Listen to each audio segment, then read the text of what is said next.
Minnesota Twins drop game 3 versus Kansas City tonight, 6-1. We're breaking it all down. It's coming up next on the Locked On Twins POSTCAST.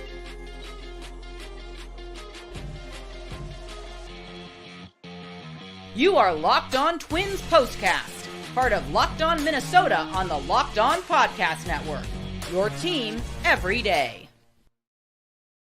What's up? What's up? Back in the lab, back at it. Another Minnesota Twins POSTCAST episode right here on the Locked On Sports Minnesota Network. You got myself, Luke Inman, at Luke_Spinman. That's the man. He's back. CJ Baumgartner. He's on X at BombCJ30. He's our go-to Twins expert over at Zone Coverage MN. And CJ, before we jump into all the action from tonight, quick reminder, tonight's episode brought to us by eBay Motors. From brakes to exhaust kits and beyond, eBay Motors, they got over 122 million parts to keep your ride or die alive. With all the parts you need at the prices you want, it's easy to bring home that big win. Keep your ride or die alive at ebaymotors.com.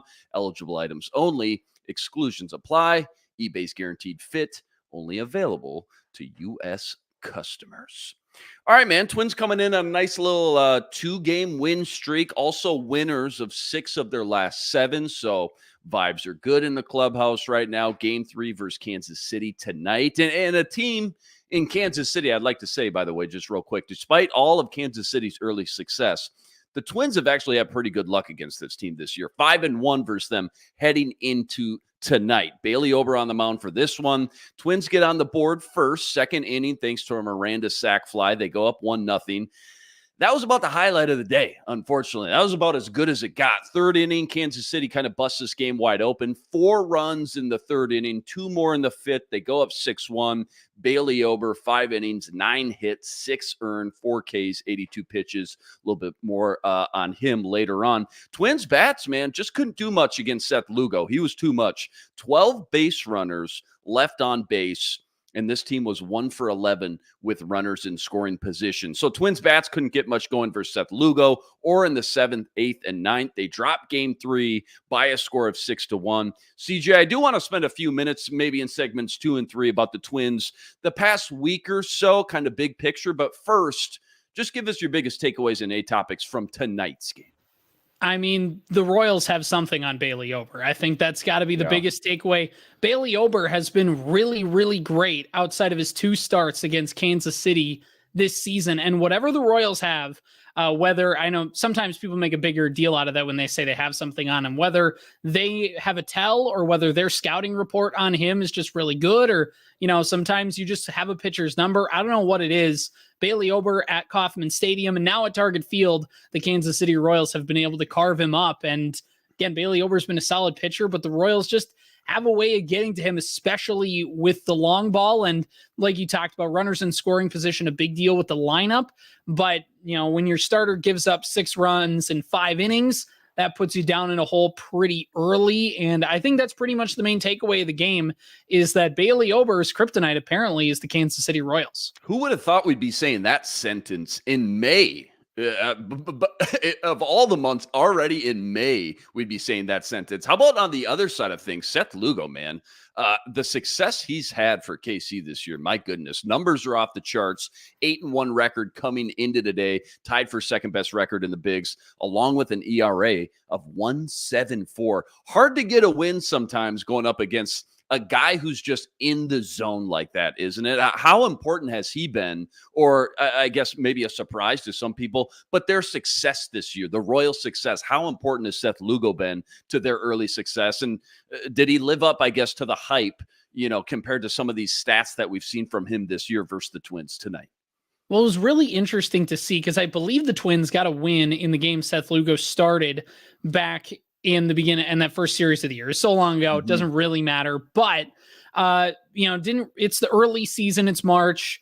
But Seth Lugo, in that time from then to now, really has been impressive. I mean, he was a free agent signing by the Royals, and you don't they made a bunch of signings in the offseason, and everybody, including myself, kind of went, what are they doing? Like, why are they adding all these veteran pieces? They're still a couple years away. Well, turns out they're in the thick of things and have one of the best records in the American League. And Seth Lugo has been a huge deal that anytime you have an ERA under 1.5, I mean, through now 2 months into a season, we're, what is it, a quarter of the way in? He's been one of the best pitchers in baseball and shut the Twins lineup down, a unit that had been clicking the last few weeks. I mean, everything that Seth Lugo has been able to do has just been impressive. I can't tell you really what breaks down into his success, but I don't know. At the end of the day, his ERA is going to get better than what it was coming into today, only giving up 1 run through those 6-7 innings. Yeah, 9-1 now on the year. Going back, you mentioned that first Twins game, March 30th. Twins won that one 5-1. No decision for him that day. He went 6 innings though, only threw a 2-hitter. So, I mean, even against the Twins that day, all the way back in March 30th, that is, even though, again, despite the Twins getting that win, still had a pretty good outing that day as well. Rocco report time, favorite, least favorite move or decision, whatever it may be from today's game. Game 3 versus the Royals. The Rocco report, it says what? So I'm going to go with, I'm a little skeptical of Jose Miranda hitting 9th in this game. I get why, because Rocco, again, likes to stagger. He doesn't like to put too many righties and lefties back to back. He kind of likes to shuffle them throughout the lineup to keep the lineup balanced. I get it. Jose Miranda has been, again, one of the Twins' better hitters the last week. I feel like, sticking him 9th, I would have maybe moved him up in the order, but whatever. He got the sacrifice fly in the Twins' only run being in that 9 spot. So, it's, what do I know at the end of the day? I would have liked to see him have a chance to get a couple more or get another at bat if you put him higher up in that lineup. But I get it. But if I was putting the lineup in, I probably wouldn't have had him there. Yeah, I think that's more than fair. And speaking of the lineup, I know there's been a lot of buzz, right? Royce Lewis, the eventual return. Obviously, fans can't wait to see this guy back in the lineup. What's the latest? Where are we at with the ETA as far as just realistic timetable goes? We got to be getting close. And I know, I get it. He's only one guy. It's a total team game we're talking about when we're talking baseball. But just how much of an impact or spark, for that matter, do you honestly think he's going to help bring to the table for this ball club? I mean, he's going to bring a massive spark. I mean, just even any kind of clip that they have of that guy talking makes you want to go run through a brick wall too, makes you want to get off your couch and start doing something. That guy's just got energy and he's just a great hitter. And I think Royce Lewis coming back obviously changes the complexion of this team a ton. So it's going to be huge whenever you get him back. I mean, he's got the highest ceiling out of anybody on the team. Where that ETA is, we still don't quite know because he's got he's doing a rehab stint, and I'm surprised that they started him all the way in AAA.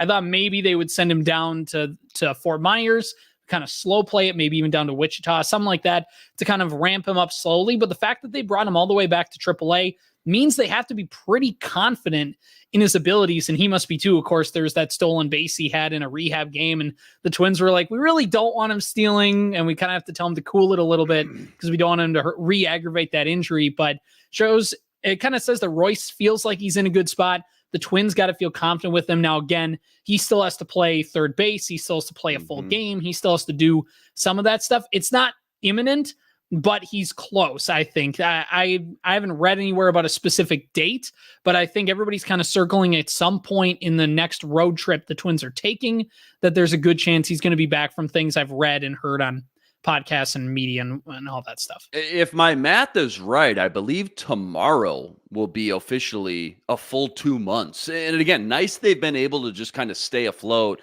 as long as they have without him. I know we'll get into it in segment 3, but I think we're a third of the way through the season now officially. Twins on pace to win 90 games. And again, did all that without their number one player, depending on who you ask. And again, I know it's a total team game. One guy isn't going to make you or break you, but clearly they do need, I mean, I'm not going to say they're in dire need, but they do need that spark, that energy he adds at both the plate and the clubhouse. Just kind of boost a little bit more camaraderie in that clubhouse again, and help bring some of the swag back to the identity of this team.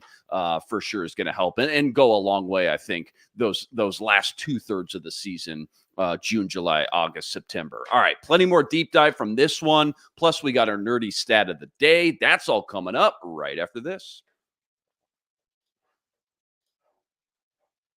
Quick reminder, tonight's episode brought to us by FanDuel, America's #1 sportsbook and official sportsbook partner of the MLB. Right now, playoff time in the NBA and NHL, not to mention baseball, obviously in full swing. That means FanDuel is your #1 place to be to bet on all the action. Check this out right now.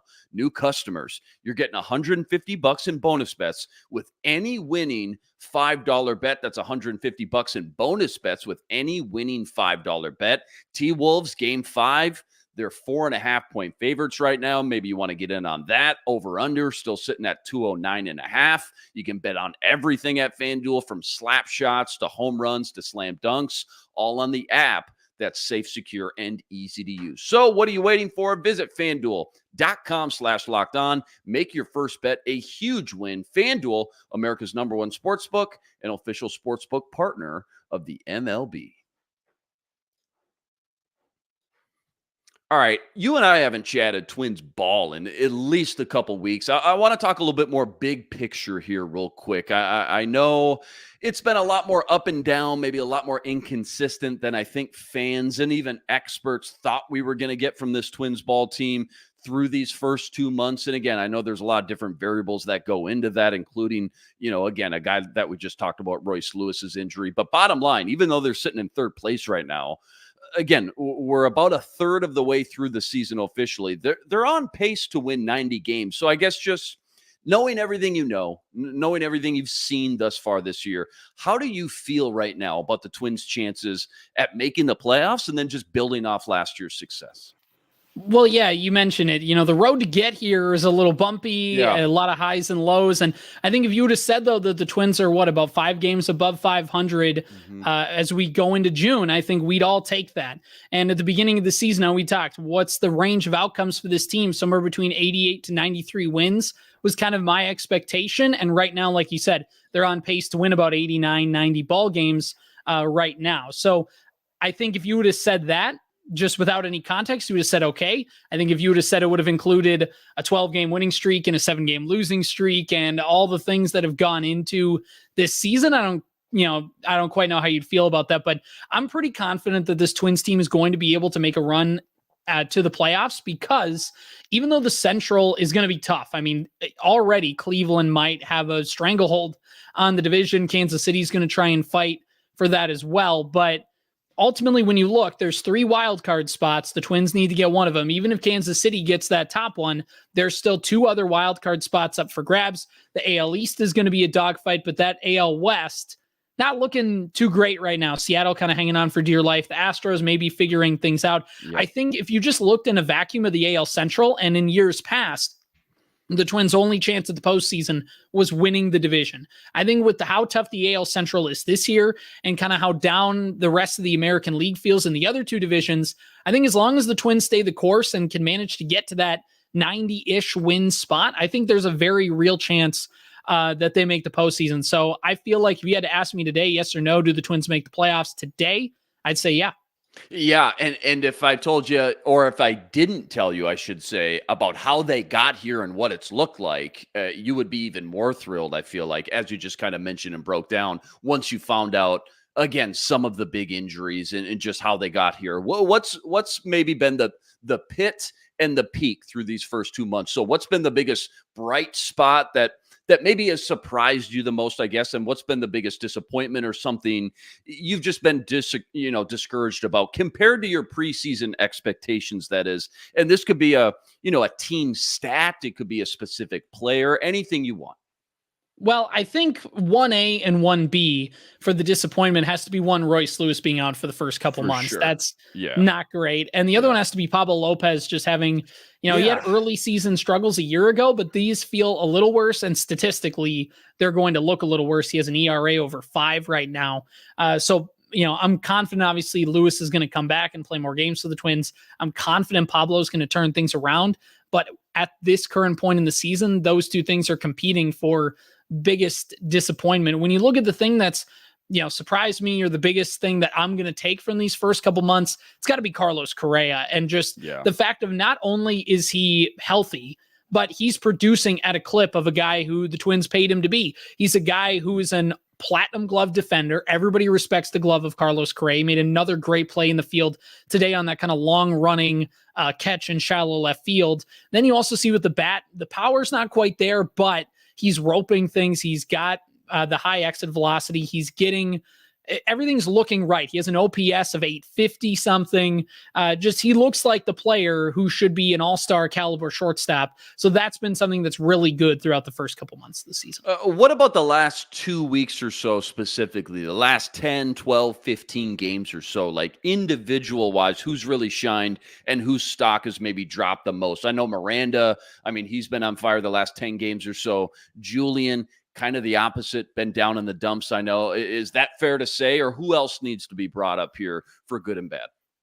Jeffers on the bad side, Julian's a good answer too. I'm going to say with Jeffers, the fact that he was playing, we talked about it, at an all-star clip, and he's just cooled off. And that kind of happens. You'll go through those peaks and valleys, but Jeffers has to be one just because of where he was.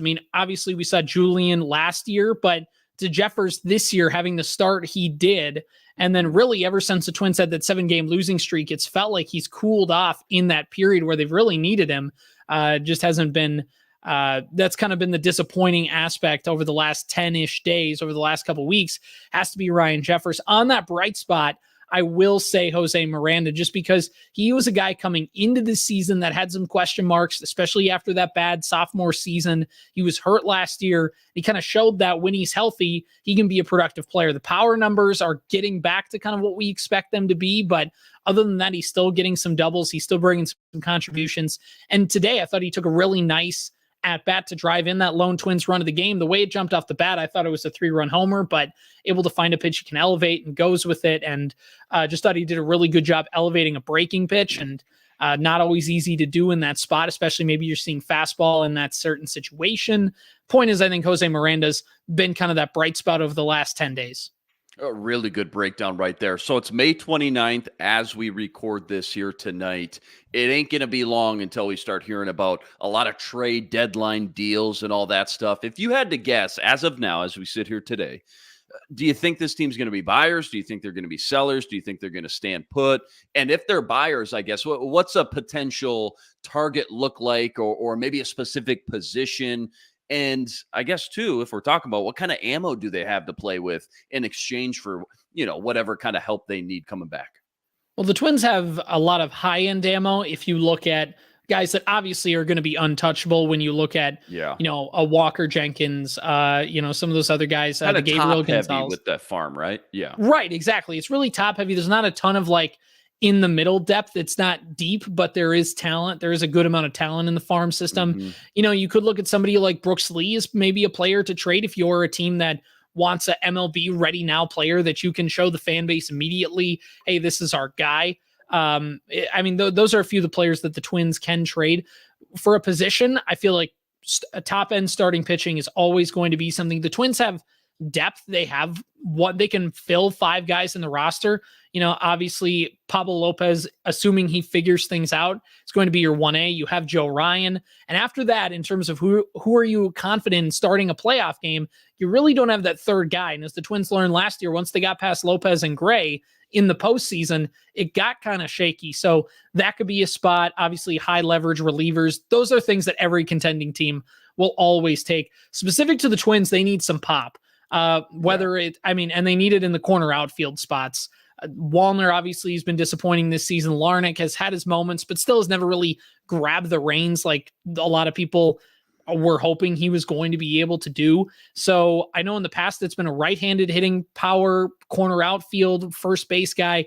Might need to be open to getting a left-handed power bat too at this point. The Twins are pretty set on the infield. They need some thump. They need some help in the corner outfield spot, particularly left field.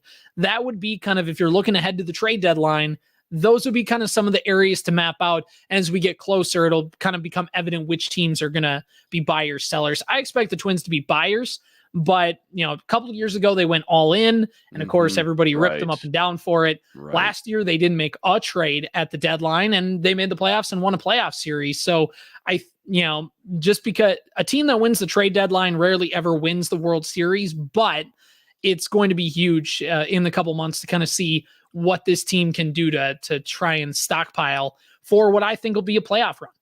Tough to calculate, I know, but I would love to see actually that stat that you just brought up as far as the teams that do make the biggest deals, really push all their chips all in. How often, percentage-wise, do they end up making it to the World Series and end up winning the whole thing? I'd love to see that.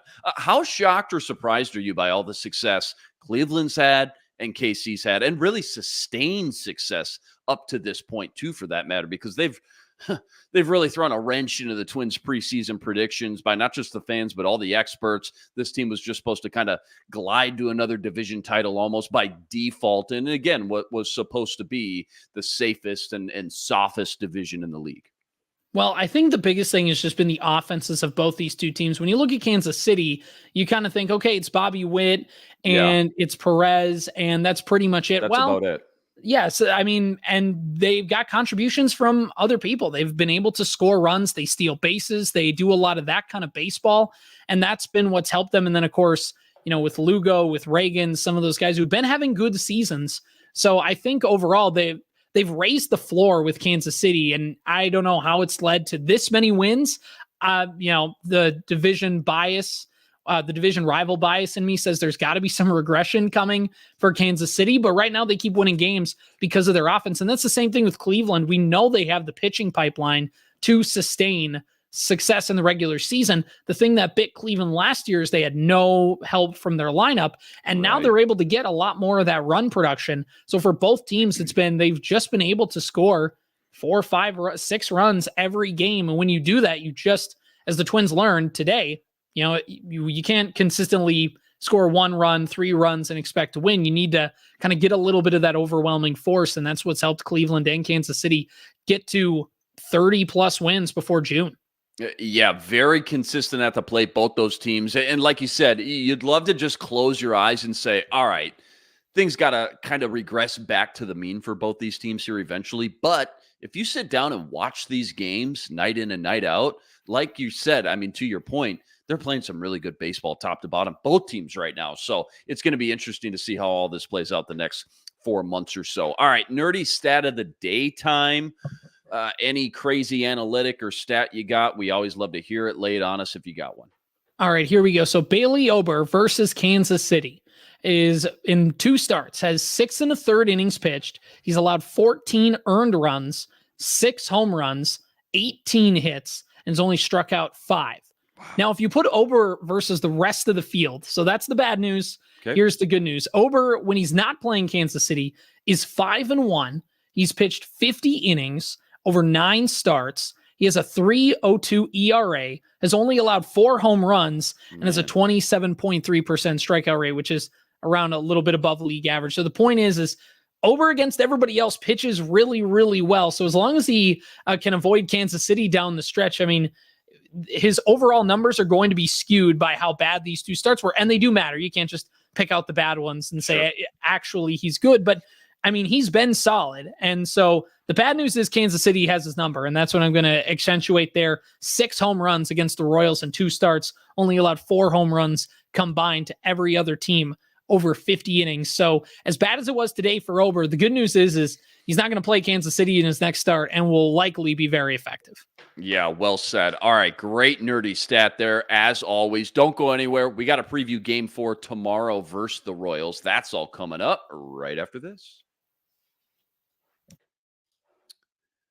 Quick reminder, tonight's episode brought to us by eBay Motors. Passion, drive, patience. What brings home the winning trophy is what also keeps your ride or die alive. And eBay Motors, they got everything you need to maintain your vehicle and level it up to the ultimate peak performance. From superchargers to roof racks to exhaust kits to LED headlights, eBay Motors, they got it all. And whether you're into speed, power, or style, eBay Motors has got you covered. Check this out. With over 122 million parts for your number one ride or die, you'll always find exactly what you're looking for. And with eBay's Guaranteed Fit, your part is guaranteed to fit your ride every time or your money back. Because with eBay Motors, you're burning rubber, not cash. With all the parts you need at the prices you want, it's easy to turn your car into the MVP and bring home that win. Keep your ride or die alive at ebaymotors.com. Eligible items only. Exclusions apply. eBay's Guaranteed Fit,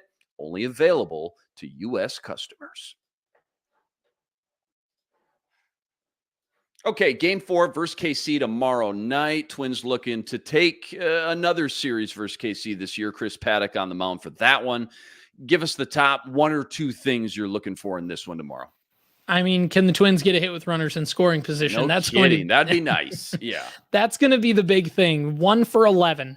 And I know the Twins lost 6-1. We talked about Ober's start, put the Twins at a bad position early in terms of win probability, but you had a chance to chip away earlier in the game. And when you look at, in the 9th inning, they had 2 on, nobody out to get things started. When you're down 6-1, it doesn't really do much for you. But if the Twins could have gotten a couple runs here or there throughout the game, all of a sudden 6-1 turns into 6-3, one swing of the bat can tie it up, and things just get a lot closer. And so for the Twins, it's going to be, can they get those hits with runners in scoring position? And if they can't get those hits, can they get the ball out of the yard? Because that's what they were able to do a couple times when they weren't able to get those big hits with runners in scoring position. At least you could get a home run and kind of get that instant offense. So that's going to be the big thing for the Twins to come away with this one.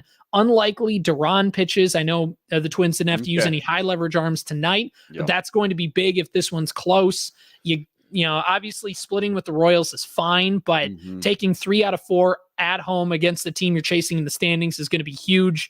Twins got to try and do everything they can to get the series win tomorrow. Yeah, well said. I actually just saw a brand new mock draft this morning up on ESPN. Twins were picking 21st, which I guess is a good sign. Do you want to take a stab at what position ESPN had them picking in round 1? I'm going to say they had the Twins taking a pitcher. They had him taking Walter Janet, catcher from Sam Houston State. It says out of all the catchers, he's the defensive stud. He's the defensive standout. He's also no slouch at the plate either, 17 home runs.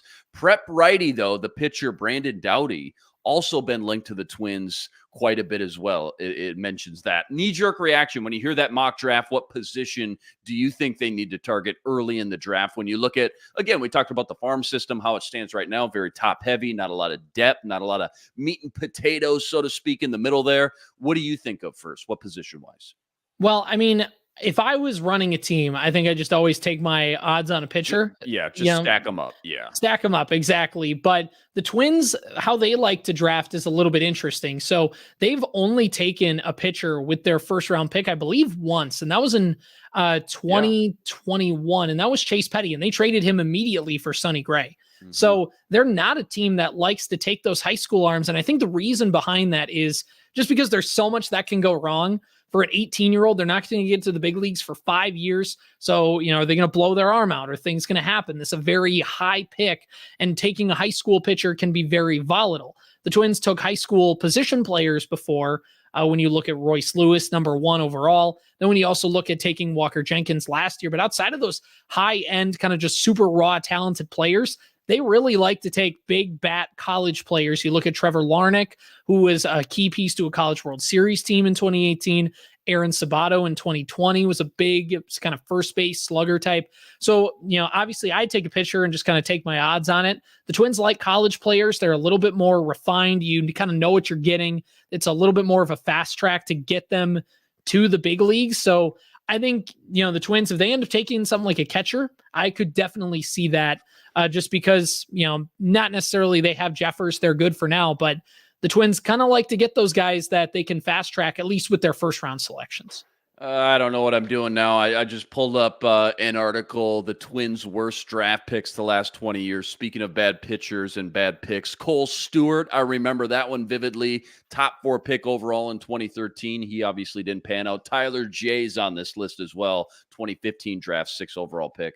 Obviously, he didn't pan out either. All right. Couple minutes left. We got to get out of here. Let's close out with something around the MLB. What's caught your eye around the league the past, let's just say 2 weeks specifically, and has maybe surprised you the most? What's like the 1 or 2 big things we should know and kind of get caught up on? Well, I mean, in the last couple hours, former Twins reliever Jorge Lopez, did you see that story? Like, it's super. He got ejected from a game, threw his glove into the stands, and depending on who you ask, he's on video. Either he says he's on the worst team or he's the worst teammate in Major League Baseball. Either way, it's not looking good. A lot of people are saying that he said he's on the worst team. He told that to the press. in a post-game media scrum, and he's probably going to get DFA'd. According to some reports, that's basically a formality at this point. And obviously Jorge Lopez has been very vocal for about mental health struggles. So you hope everything's okay with him. But gee, I mean, it's just the Twins, when they traded for him, it felt like this was going to be a closer, somebody they could have in the back end of their bullpen.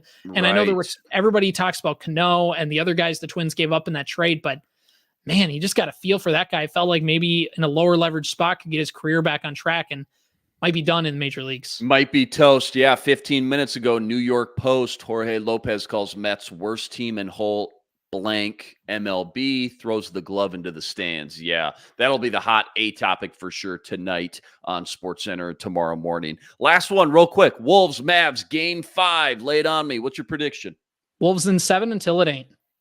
Oh my God. You were way too confident about that. You had that locked and loaded, man. All right, we got to get out of here. Anthony Edwards. I have no choice but to be confident.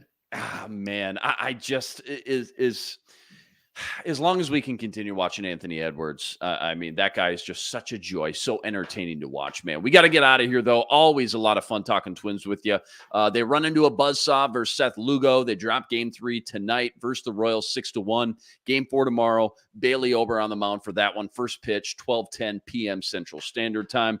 As always, huge shout out to everybody that joined us on the stream. Rest assured, we're going to be back each and every game, same time, same place, right here to break it all down. Quick reminder, you can go check out all of CJ's work on X at BombCJ30, plus all the work you're always ripping up over at ZoneCoverageMN.com as well. And if it's not too much trouble, go like this video, go subscribe to the channel, help us get to 8,000 subscribers. That's always much, much appreciated. All right, that'll do it for us tonight. CJ Baumgartner. I'm Luke Inman on Twitter at Luke_Spinman. Come check me out on the T-Wolves postcast tomorrow night. But until then, signing out.